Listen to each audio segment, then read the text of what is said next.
ചിലർ ചോദിക്കുന്നത് ആ ചെറുപ്പക്കാർ ചെയ്തത് തെറ്റല്ലേ, പിന്നെ എന്തിനാണ് നിങ്ങൾ ഈ കുടുംബത്തിന് വേണ്ടി വാദിക്കുന്നതെന്ന്, അങ്ങനെയാണോ?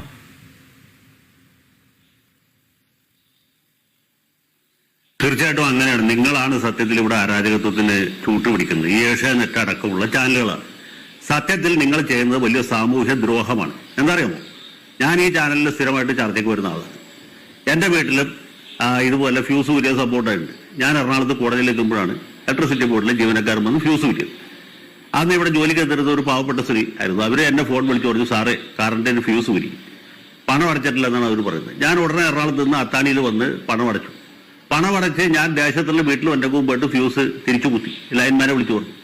ലൈൻമാൻ അപ്പം തന്നെ വന്ന് ഫ്യൂസ് കുത്തി. ഇതാണ് സാധാരണ സംവിധാനം. അല്ലാതെ ഫ്യൂസ് ഊരാൻ വരുന്ന ഉദ്യോഗസ്ഥനെ ഇടിക്കുക, അയാൾ അസഭ്യം പറയും, ഇതൊന്നും ആരും ചെയ്യാറില്ല. അതൊക്കെ ചെയ്യുമ്പോൾ അതിന്റെ ഭവിഷ്യത്തുകൾ അനുഭവിക്കാൻ ബന്ധപ്പെട്ട ആളുകൾ സന്നദ്ധരാകണം. അത് പോട്ടെ. അത് കഴിഞ്ഞ് അതിനെക്കുറിച്ച് പോലീസിൽ പരാതിപ്പെട്ടു എന്ന കാരണത്താൽ KSEB ഇലക്ട്രിക്കൽ സെക്ഷനിൽ പോയി ബന്ധപ്പെട്ട ഉദ്യോഗസ്ഥന്റെ മേല് മാലിന്യം നിക്ഷേപിക്കുന്നതൊന്നും മര്യാദയല്ല. അവിടുത്തെ ജീവനക്കാർ ഗാന്ധിയന്മാരായതുകൊണ്ടാണ് ഇവർ രണ്ടു കാലിൽ നടന്ന് വീട്ടിലെത്തിയത്. അല്ലെങ്കിൽ ഇവരെ ചുമരോട് ചേർത്തിരുത്തി നല്ല ഇടിവെച്ചു കൊടുക്കരുത്. KSEBയിലെ ഭൂരിപക്ഷം ജോലിക്കാരും ഞാൻ മനസ്സിലാക്കി കൊടുത്തുള്ളൂ CITU-കാരാണ്. അവരങ്ങനെ ഗാന്ധിയന്മാരൊന്നും അല്ല, നല്ല അസൽ ഇടിവെച്ചു കൊടുക്കും. ചുമരോട് ചേർത്ത് നല്ല ഇടിയടിക്കുമായിരുന്നു.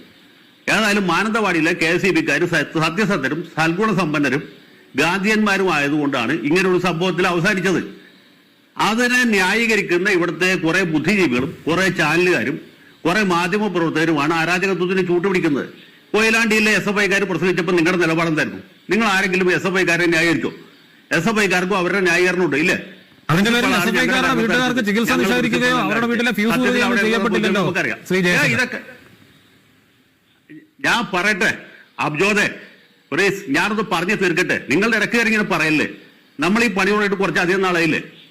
ഞാൻ ഒന്ന് പറയട്ടെ. നിങ്ങൾ ആ ഇലക്ട്രിസിറ്റിക്കാരനെ കൈകാര്യം ചെയ്തപ്പോൾ എന്നെ കൈകാര്യം ചെയ്യില്ലേ? പറഞ്ഞു മനസ്സിലായില്ലേ? ഇത് ശുദ്ധ തെമ്മാടിത്തരമാണ്. ഇലക്ട്രിസിറ്റി ഓഫീസിൽ പോയി ബന്ധപ്പെട്ട ഉദ്യോഗസ്ഥന്മാരെ ദേഹോപദ്രവിപ്പിക്കുന്നത് ഒരു കാരണവശാലും ശരിയല്ല. അത് തോന്നിവാസമാണ്. അവർ ചെയ്യാവുന്നതിൽ ഏറ്റവും മാന്യമായ പ്രവൃത്തിയാണ് ഇത്. എന്താണ് ഇത്? ഇവര് ഇന്ന് പരിഹാരം ഉണ്ടാക്കുന്നവരെ വീട്ടിലേക്ക് കറണ്ട് കൊടുക്കേണ്ടതെന്ന് തീരുമാനിച്ചു. ഞാൻ ബിജു പ്രഭാകരനെ അഭിനന്ദിക്കുകയാണ്, മന്ത്രി കൃഷ്ണൻകുട്ടിയെ അഭിനന്ദിക്കുകയാണ്. രണ്ടുപേരോട് എനിക്ക് പ്രത്യേകമായിട്ട് എന്തെങ്കിലും കടപ്പാടുണ്ടായിട്ടല്ല, രാഷ്ട്രീയമായിട്ട് അവരോട് ദാസ്യമുള്ളത് കൊണ്ടുമല്ല. ഇതൊക്കെ തോന്നിവാസമാണ്. ഈ അജ്മൽ എന്ന് പറഞ്ഞ ചെറുപ്പക്കാരന്റെ രാഷ്ട്രീയ സ്വാധീനമുണ്ട്, പണമുണ്ട്. അയാളുടെ വീട്ടിൽ 11 കണക്ഷൻ ഉണ്ടെന്നാണ് പറഞ്ഞത്. ചെറിയ ആളൊന്നുമല്ല. അപ്പോൾ അതിന്റെ ഹുങ്കാണ് അയാൾക്ക്.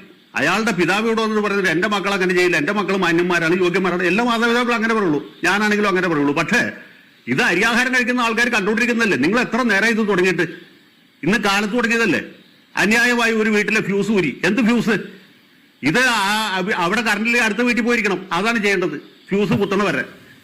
ഇവർ ചെയ്ത തോന്നിവാസത്തെ ഇവിടുത്തെ ചാനലുകാരും മാധ്യമ പ്രവർത്തകരും മനുഷ്യാവകാശ പ്രവർത്തകരും മനുഷ്യാവകാശ കമ്മീഷനും എല്ലാം കൂടി ന്യായീകരിച്ച് വെളുപ്പിക്കുകയാണ്.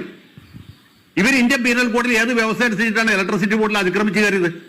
ഏത് വ്യവസ്ഥ അനുസരിച്ചിട്ടാണ് അവരുടെ മേൽ വെള്ളമൊഴിച്ചത്? അതിന് അവർക്ക് അവിടെ നിന്ന് അവകാശം കിട്ടിയത്? ഇലക്ട്രിസിറ്റി ബോർഡിലെ ജോലിക്കാർ അവര് സർക്കാർ ഉദ്യോഗസ്ഥന്മാരാണെന്നുള്ളൊരു തെറ്റുണ്ട്. 31-ാം തീയതി ശമ്പളം മേടിക്കുന്നുണ്ടെന്നുള്ളൊരു തെറ്റ് അവർ ചെയ്യുന്നുണ്ട്. എന്നല്ലാതെ ഇങ്ങനെ അവഹേളനത്തിനും ആക്രമണത്തിനും പാത്രമാകാനായിട്ട് അവരെന്ത് തെറ്റാ ചെയ്തത്? ഇവരെ ബന്ധപ്പെട്ട ലൈൻമാനെ ദേഹോദരേൽപ്പിച്ചപ്പോൾ പോലീസിന് കംപ്ലൈന്റ് എന്നുള്ള തെറ്റ്. അത് ഇന്ത്യൻ പീനൽ കോഡിൽ ഏത് വ്യവസ്ഥ അനുസരിച്ച് അബ്ജോദിന് ന്യായീകരിക്കാൻ പറ്റും, ഏഷ്യാനെറ്റിന് ന്യായീകരിക്കാൻ പറ്റും? നിങ്ങൾ എങ്ങനെ പറയല്ലോ? നോ, പ്ലീസ് അല്ലല്ല. അതിനെ നിങ്ങൾ എങ്ങനെ ആയിരിക്കും അതിന് പ്രതികരിക്കുക? ഏഷ്യാനെറ്റിലെ പ്രബുദ്ധരായ പത്രപ്രവർത്തകർ അതിനോട് എങ്ങനെ എനിക്ക് പ്രതികരിക്കാം? ഇതേ രീതിയിൽ തന്നെ ഇതേ